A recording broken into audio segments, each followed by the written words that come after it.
Yo, what's up? Dr. Swole here, MD, Pro Physique Athlete. Today we're going to be giving you the ultimate back exercise tier list. This is going to be a comprehensive list of back exercises, and we'll be looking at this from the perspective of hypertrophy. We're going to be going all the way from turtle shell tier down to small back tier. I'll be giving you the pros and cons of different exercises and my reasoning for putting them in each of these tiers. This is going to be really helpful for you in constructing your own programs, and it will also give you the reasoning for why I've used certain exercises in my free program templates that you'll see all over my channel. Keep in mind that we're going to be speaking specifically on exercises for upper back development. The first exercise that we're going to be ranking today is the Croc row. Croc rows are going to go into the decent tier. These are basically a single arm dumbbell row where you use some body English to get the weight up. People use some very heavy weights on this exercise, and the advantage of this exercise is that you have a lot of potential for overload. But I wouldn't consider this an ideal exercise for back growth because all of that body English makes it hard to precisely control the weight. This means that you end up dissipating a lot of force because of using all that momentum. The next exercise we're going to talk about is the renegade row. This goes right down to the small back tier. I would not recommend using this exercise. People try doing this exercise when they're beginners because they think it looks cool, but really you're not getting much of a stimulus for your back. This is because you're just not able to overload this exercise heavily. You also run into the issue of stability. That is, you're not able to create a really strong base to pull heavy weights through. Next up, we have the straight arm cable pull down. This goes over into the decent tier as well. These do utilize the lats to a high degree because you're focusing on extension. Extension at the shoulders where you're bringing your arm down towards your body. And it's the main movement pattern that the lats use that we want to focus on. The problem with this exercise is overloadability and stability. When you're in that standing position, it's hard to really move heavier weights. That being said, this exercise will be good for using lighter weights and higher reps. Going on to a better version of this though is the dumbbell pullover. This goes right up into the turtle shell tier. I think dumbbell pullovers are underrated. They were really popular with the old school bodybuilders and with good reason. Since your back is against the bench, it's a very stable position. And one of the big strengths of this exercise is that you get a big weighted stretch at the bottom of the movement. There's more and more research coming out now showing that there's a benefit for hypertrophy when we train the muscle in its lengthened position. And for the lats, that means when they're stretched. In particular, the dumbbell pullover is most difficult at the bottom stretch position of the movement. This is because the force vector from gravity is pointing straight down, and that's the point of the lift when you're opposing gravity the most. I personally really like using dumbbell pullovers. What I'd recommend is that you actually hold two dumbbells together at the top rather than trying to hold on to just one dumbbell. It's just easier to set up that way. Our next back exercise is going to be the classic barbell row. This goes into the excellent tier. Barbell rows are a tried and true classic in bodybuilding, but they come with some caveats. That is, you really do need to have good technique with these. Since you have so much freedom of movement, it's very easy to end up just cheating the weight up. And this is something I see people doing all the time and something I used to do when I was a beginner. You really need to make sure you get all the way down to the bottom to get in that stretch, get in a good range of motion without swinging with your torso, and control the weight on the eccentric. If you don't know what you're doing with this exercise, it will quickly become useless. Next up, we have the deadlift. This is going to be a controversial one, but I'm putting it into the mediocre tier. A lot of people talk about deadlifts as being an awesome back exercise, but they're wrong. If you're looking at this from the perspective of the upper back, you're really not getting in any range of motion at all. The upper back merely functions in an isometric fashion for the deadlift. That being said, you are using some of your upper back muscles in stabilization here. You're using them largely in an isometric fashion though. So you will get some stimulus just from the overload standpoint because you're using so much weight. But don't count on this to actually build your upper back. Keep in mind though that deadlifts do involve the erector spinae, and those run all the way up and down your back. So deadlifts will be good for building your lower back and also adding a little bit of thickness to your mid to upper back. Also, keep in mind that deadlifts are very fatiguing. So for more advanced lifters, the trade-off that you get from stimulus to fatigue just isn't going to be worth it. In terms of stance variations, the conventional deadlift is going to use your back a little bit more than sumo deadlifts. And this is because of your leverages, you end up a bit more horizontal in a conventional deadlift. Okay, next up we have the Yates row. The Yates row is going to go into the mediocre tier. In the classic Yates row, you're going to be standing upright and pulling with a supinated grip into your belly button. This row isn't my favorite for a couple of reasons. First of all, you're not getting very much range of motion for your back, particularly you're not training your lats in their lengthened range of motion. The other issue here is that it can be risky for your biceps, particularly if you're trying to go with heavier weights. The biceps can be placed in a dangerous position. Next up, we have the barbell seal row, and this is going right up into the turtle shell tier. Seal rows are a really great movement for the back because you have that chest supported position. When your chest is supported, you're able to really focus on pulling with your upper back, and you can push closer to failure with your upper back without being limited by the other muscles in your body for stabilization, like your lower back and your glutes and hamstrings. The only problem with this exercise is that it's quite cumbersome to set up, so it's not one that I would use regularly, even though it is a great movement. Next up here, we have the standard lat pull down. This is going into the excellent tier. Lat pull downs are a classic for back development, and they do well. In particular, you want to make sure you're getting a full range of motion and pulling all the way till the bar hits your chest. On the way up, make sure you're controlling the eccentric and reaching up to get a stretch at the top. Up next on our list is Romanian deadlifts, or RDLs. This goes into the mediocre tier. RDLs are an awesome movement for the glutes and hamstrings. But again, as we were talking about with deadlifts, you don't really get much of a range of motion for the lats and upper back itself. They're mainly used in an isometric contraction. That being said, since you are going to be using heavy weights on this exercise, you will get some benefit for upper back growth just because you're stabilizing heavy weights. Keep in mind that RDLs are going to rank very highly if we were talking about hamstrings today. Following RDLs, we have the single arm chest supported machine row. This is going right up into that turtle shell tier. They're great because you're able to get a really big range of motion from the fact that it's unilateral. That is, you're able to stretch even a little bit farther than you would with a bilateral row. Also, since it's chest supported, you're not going to have to worry about stabilizing with your lower back, so you can really push to failure on this. See if your gym has a machine for these. You can do these seated or standing as long as you have a good stable position with your chest supported on the pad. After that, we have the cable row. Classic cable rows go into the excellent tier here. These are a staple for back development.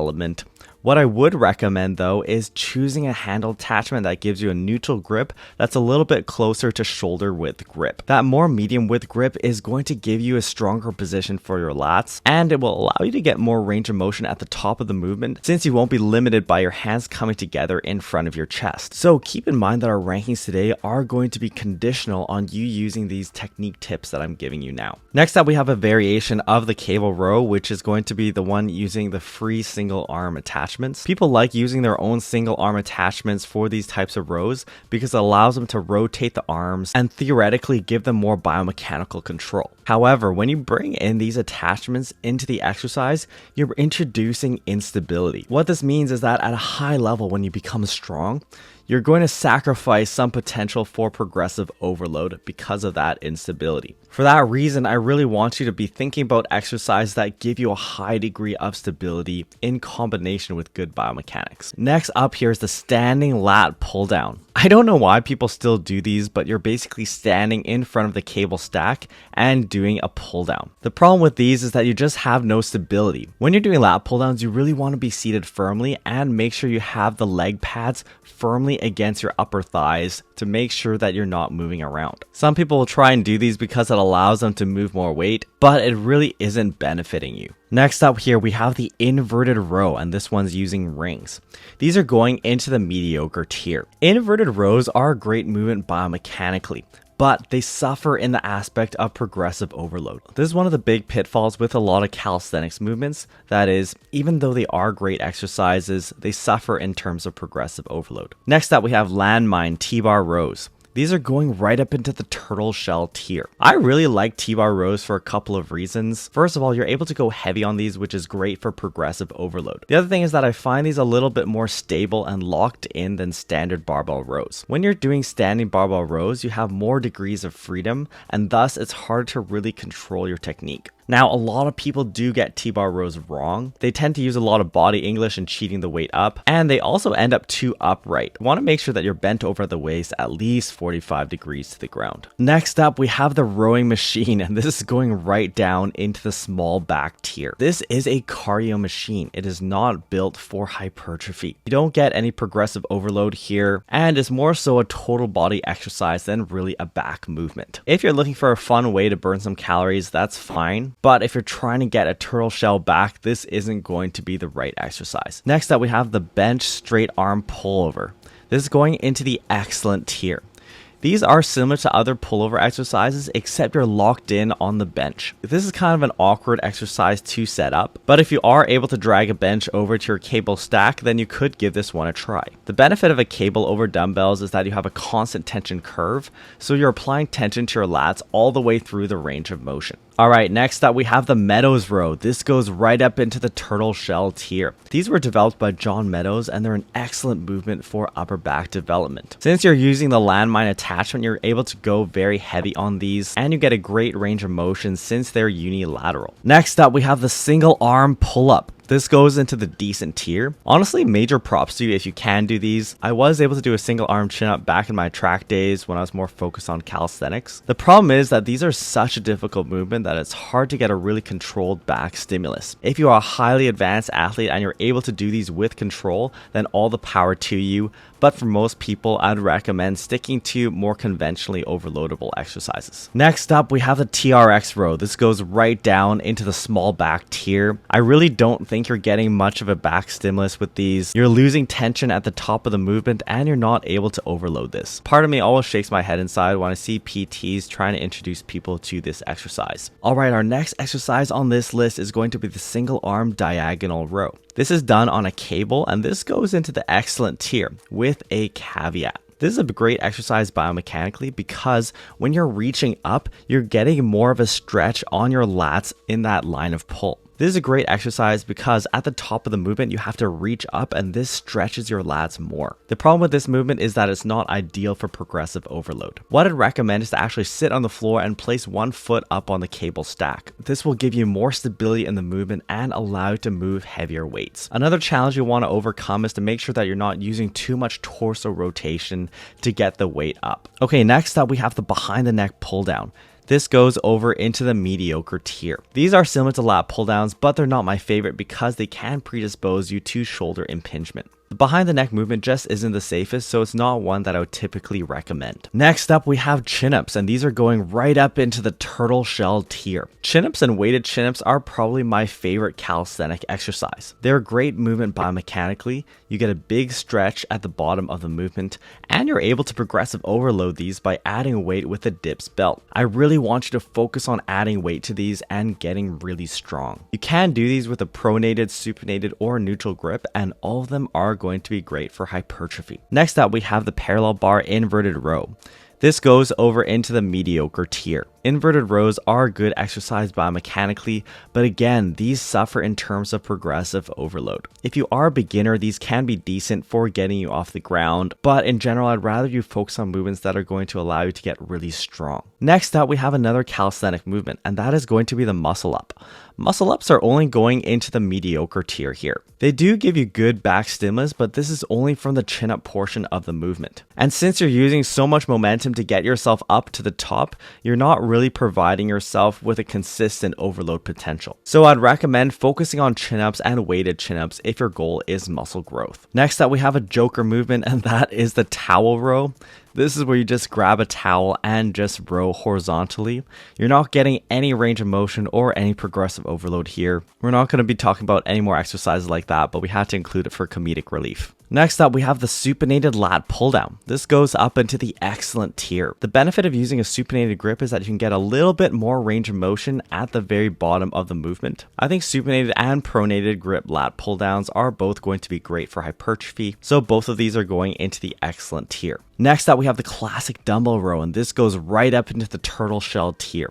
Dumbbell rows are one of my favorite back exercises of all time. They give you a great range of motion, you're very stable if you're locked in on the bench, and they have good potential for progressive overload. The problem with these is that you're eventually going to get too strong for the dumbbells in your gym. A lot of commercial gyms don't really have heavy dumbbells, but as long as you're getting challenged, these are an amazing exercise. Next up, we have the Pendlay row. This is going over into the decent tier. Pendlay rows are like barbell rows, except you go all the way down to the ground and touch the ground at the bottom of the movement. These have never quite been my favorite. You lose tension at the bottom when you rest the weight on the ground, and you tend to use quite a bit of body momentum in bringing the weight up up, you almost start to see these more as a deadlift accessory. But this video is more about hypertrophy rather than power and strength. Next up, we have a unique exercise, and that is the Dr. Swole pull down.